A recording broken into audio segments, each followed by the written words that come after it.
林小姐你好啊，選咗特首啦喎，你有咩想講啊？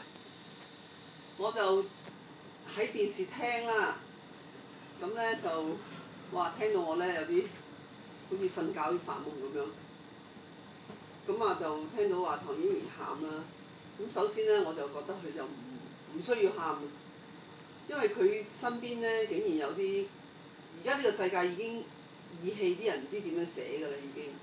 你身邊竟然有任志剛、林大輝。大佬個仔，哇！不離不棄啊，大佬！真係呢個世界冇㗎啦，已經。我自己個人覺得冇嚇。咁你仲有3個咁老友嘅喺身邊，哇！死而無憾啦，喊乜嘢啊？即係呢啲真係老友，一唔需要喊啦。二啲人呢就喺我 Facebook 度講，林小姐3個我都唔想揀，你做最好。咁講，我話我做就慘咯。譬如我真係做到嘅，冇可能啦，係咪先？咁啲 fans 係咁講啊，冇計啊！即係大家講嚟當講笑啦。我死咗呢，唔係 sorry 對唔住，我如果做咗特首，第一就實施死刑。首先呢，就拉班狗官走去打靶。咁佢哋呢啲網友呢，就話狗官係唔知譬如邊個要打先咁，佢哋搞錯晒。我狗官我講法官啊嘛，即係譬如啫。咁啊，就首先拉佢打靶，因為判咗幾多冤案呢？係夾硬判嘅，即係據我所知啊嚇。咁唔需要喊，咁我亦都唔會做到特首，所以亦都唔會打靶咗班狗官。